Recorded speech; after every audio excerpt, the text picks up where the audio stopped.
تم توبہ کرنے والے بنو، میں تمہارے سارے معاف کروں گا۔ یا عبادی الذین اسرفوا علی انفسہم، اے میرے نافرمان بندو آ جاؤ مجھے منا لو، مجھے راضی کر لو۔ من تقرب الی تلقیتہ من بعید، تم مجھے راضی کرنے آؤ، میں آگے بڑھ کے تمہارا استقبال کروں گا۔ کوئی ناراض، میں کسی سے ناراض ہو جاؤں، وہ مجھے منانے آئے تو میں اس کا استقبال کروں گا یا منہ موڑ کے بیٹھوں گا اور اسے سلواتیں سناؤں گا، جلی کٹی سناؤں گا؟ میرا رب کہتا ہے لیاری کا جو مجھے راضی کرنے آتا ہے میں آگے بڑھ کے اس کا استقبال کرتا ہوں۔ میں کہتا ہوں آ جا میرا بندہ، میں تو کب سے تیرے انتظار میں تھا کہ کب توبہ کرے گا اور میں معاف کروں گا، کب توبہ کرے گا اور میں معاف کروں گا۔ اللہ کو اپنا بناؤ، اس کے در پر جھکنے کے ساتھ ہمارے گناہوں کی حیثیت ہی کوئی نہیں ہے۔ بنی اسرائیل میں ایک آدمی نے 99 قتل کیے، اس کو خیال آیا میں توبہ کروں، ایک عبادت گزار کے پاس گیا اور اس سے پوچھنے لگا میں نے 99 قتل کیے ہیں، میری توبہ ہو سکتی ہے؟ اس نے کہا ہرگز نہیں، تو بڑا ظالم ہے، تیری کوئی توبہ نہیں۔ اس کو غصہ چڑھا، اس نے اسے بھی قتل کر دیا، 100 کر دیے۔ پھر اس کو خیال آیا میں توبہ کروں تو وہ ایک عالم کے پاس گیا اور اس سے پوچھنے لگا میں نے 100 قتل کیے ہیں، کیا میری توبہ ہو سکتی ہے؟ کہ بیٹا کیوں نہیں ہو سکتی توبہ؟ ہائے ہائے ہائے ہائے ہائے، میرا رب ایک مثال دیتا ہے، کہتا میرا بندہ تو اتنے گناہ کر کہ زمین کو بھر دے، اس خلا کو بھر دے، چاند تاروں ستاروں کو بھر دے، اتنے گناہ کر کہ آسمان کی چھت کو لگا دے، زمین سے اٹھا اور آسمان کی چھت کو لگا دے۔ اتنے گناہ کرنے کے بعد صرف ایک دفعہ کہہ دے یا اللہ معافی دے دے تو میں سارے ہی معاف کروں گا، سارے معاف کروں گا، ولا ابالی، اور مجھے کوئی پرواہ نہیں ہوگی۔ انہوں نے کہا بیٹا گناہوں کی معافی تو یقیناً ہے لیکن توبہ کا ہونا ضروری ہے، تیری توبہ پکی ہونے کے لیے یہ ماحول چھوڑنا ضروری ہے۔ تو یہ بستی چھوڑ کے اس بستی میں چلا جا، وہاں نیک لوگ رہتے ہیں، ان کی صحبت میں تو رہے گا تو تیری توبہ پکی ہو جائے گی۔ اس نے کہا میری معافی ہو جائے، میری معافی ہو جائے، میں ہر کام کرنے کو تیار ہوں۔ بوریا بستر اٹھایا، جو تبلیغ والے کہتے ہیں گھر چھوڑو، لیاری چھوڑو، بستر اٹھاؤ اور چلے کے لیے نکلو، 4 مہینے کے لیے نکلو کہ اپنی توبہ کو پکا کرو، ورنہ ماحول کی گندگی پھر آدمی کو گرا دیتی ہے، پھر گرا دیتی ہے، پھر گرا دیتی ہے۔ وہ نکلا، راستے میں موت آئی، جب موت نے جھٹکا دیا تو اس نے چھلانگ لگائی اس نیک لوگوں کی بس کی طرف، وہ ایسے اس کے ہاتھ اس کے آگے اور پورا جسم ایسے آگے پھیلا ہوا۔ اللہ تعالیٰ نے لیاری والوں کو قصہ سنانا تھا تو دونوں فرشتے بھیج دیے، جنت کا بھی آ گیا، جہنم کا بھی آ گیا۔ جہنم والے کہنے لگے مجرم ہے ہتھ کڑی لگاؤ، جنت والے کہنے لگے مہمان ہے سہرے پہناؤ۔ جہنم والے کہنے لگے توبہ ادھوری ہے، ابھی توبہ پکی نہیں ہے، ابھی نیک لوگوں کے شہر کو پہنچا ہی نہیں ہے کہ موت آ گئی۔ اور جنت کے میں کہنے لگے نہیں نہیں نہیں، توبہ ارادے سے ہو جاتی ہے، ارادہ کر لیا توبہ ہو گئی، ہمارا مہمان ہے۔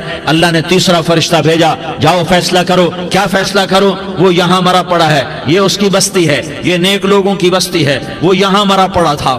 اللہ تعالیٰ نے کہا فیصلہ کیا کرتا ہوں کہ یہ فاصلہ ناپو، اگر گھر کے قریب ہے تو دوزخ والے لے جاؤ، اگر نیک لوگوں کی بستی کے قریب ہے تو جنت والے لے جاؤ، یہ میرا فیصلہ ہے۔ ہائے ہائے واہ میرا رب، میں تیرے قربان۔ ہوا کیا تھا؟ وہ گھر کے قریب تھا اور نیک لوگوں کی بستی سے دور تھا۔ جب ناپنے لگے تو اللہ تعالیٰ نے ادھر والی زمین سے کہا جو نیک لوگوں کی بستی کی طرف سے تھی، اللہ تعالیٰ نے اس زمین سے کہا سکڑ جا، اور جو گھر والی زمین تھی اس کو کہا پھیل جا۔ ادھر کی زمین کو پھیلا دیا اور ادھر کی زمین کو سکیڑ دیا۔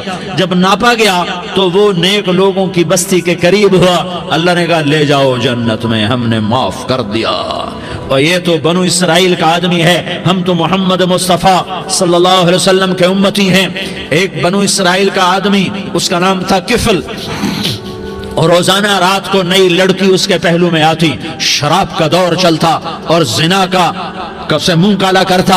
ایک رات ایک لڑکی کو 60 دینار دے کر لایا۔ 60 دینار کوئی 10 لاکھ روپیہ بنتا ہے۔ کیا مال تھا کہ ایک رات کا 10 لاکھ دے کر آیا۔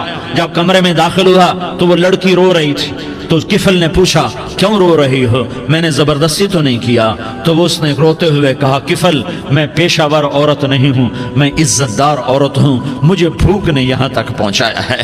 میں یہ کہا کرتا ہوں جب سردار لوگ، جب مالدار لوگ زکوٰۃ نہیں دیتے تو غریبوں کی بیٹیاں نیلام ہو جاتی ہیں۔ مالداروں سے کہتا ہوں، ان سرداروں سے کہتا ہوں کہ اللہ کے نام پر دیا کرو کہ غریبوں کی بیٹیوں کی عزتیں بحال رہیں۔ تو کفل نے جب دیکھا اور جب سنا، آنسوں کو دیکھا اور اس کی بات کو سنا، تو وہ اس کا وحشی دل، پتھر دل، کیا آنسوں نے کام کیا کہ وہ رونے لگا۔ کفل رونے لگا اور کہنے لگا بہن جس عزت سے آئی تھی اسی عزت سے واپس چلی جا، اور میں بڑا کتا انسان ہوں، میں بہت گندا انسان ہوں، میں تیرے آنسوں کے طفیل توبہ کرتا ہوں، تو میرے لیے دعا کر دے، اللہ میری بخشش کر دے، اور تو چلی جا اپنی عزت کی سلامتی کے ساتھ، اور جو مال میں نے تمہیں دیا تھا تمہیں ہدیہ۔ وہ بچی گھر پہنچی اور کفل کو پتہ نہیں اگلے لمحے کیا ہونے والا ہے۔ تھوڑی دیر کے بعد کفل مر گیا، اچانک جوانی میں موت آ گئی۔ کفل کو نہیں پتا تھا کہ میری زندگی کی چند گھڑیاں باقی ہیں، ساری زندگی زنا شراب میں گزری، آخری چند لمحے میں توبہ کی، اب میرے اللہ نے کیا کیا؟ اللہ کے بن جاؤ، ہاتھ جوڑتا ہوں، اللہ کے بن جاؤ، اللہ کو اپنا بنا لو، اللہ کو اپنا بنا لو، اللہ کو اپنا بنا لو، اللہ سے دوستی لگا لو، اللہ سے یاری لگا لو، اللہ کے آگے سر جھکا لو، ایک دوسرے سے محبت والے بن جاؤ۔ ہاں یہ وہ شخص تھا، کل اس کی میت کو دیکھ کر کوئی اس کو کندھا دینے نہ تھا، اس کے اپنے بھی اس کو غسل نہ دیتے، اس کے اپنے اس کو کفن نہ دیتے، یہ ایسا ظالم بدماش نافرمان تھا۔ ہاں سنو، کفل موسیٰ علیہ السلام کا امتی، طارق جمیل محمد مصطفیٰ کا امتی، سردار عزیر محمد مصطفیٰ کا امتی، ہمارے پیچھے محمد مصطفیٰ کے آنسو ہیں، آہیں ہیں، سسکیاں ہیں، فریادیں ہیں، دعائیں ہیں۔ یہ بنی اسرائیل کے گناہگار کے لیے کیا کر دیا۔ اگر یہ صبح پایا جاتا مردہ تو اس کا کوئی کندھا دینے والا نہ ہوتا، نہلانے والا نہ ہوتا، اسے پتھروں میں دبا دیتے۔ صبح ہوئی تو لوگوں نے دیکھا کفل کے دروازے پر بہت بڑا جیسے بینر لگا دیا جاتا ہے، پورا بینر لگا ہوا تھا، کفل کے دروازے پر لکھا ہوا تھا ان اللہ قد غفر للکفل، لوگو اللہ نے کفل کو معاف کر دیا۔ کیا مطلب تھا معاف کر دیا؟ کہ جاؤ جنازہ پڑھو، جاؤ دفن کرو، جاؤ غسل دو، جاؤ کفن دو، میں نے کفل کو معاف کر دیا۔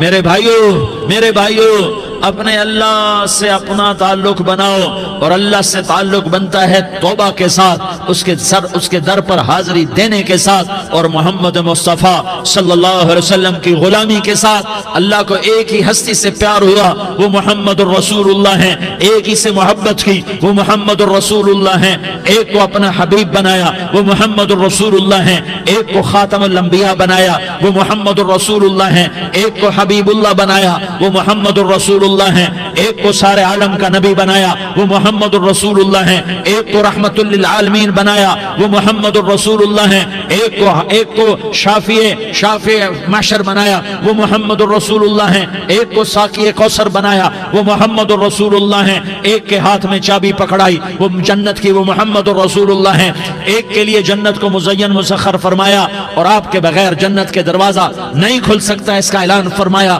وہ محمد الرسول اللہ ہیں۔ اللہ سے جڑنے کا سردار عزیر ہو یا اس کا گنمین ہو، طارق جمیل ہو یا اس کا ملازم ہو، دونوں کے لیے ایک ہی راستہ ہے۔ یہ میری بہنیں جو جمع ہیں ان کے لیے ایک ہی راستہ ہے کہ حضرت محمد مصطفیٰ صلی اللہ علیہ وسلم کی غلامی میں آ جائیں۔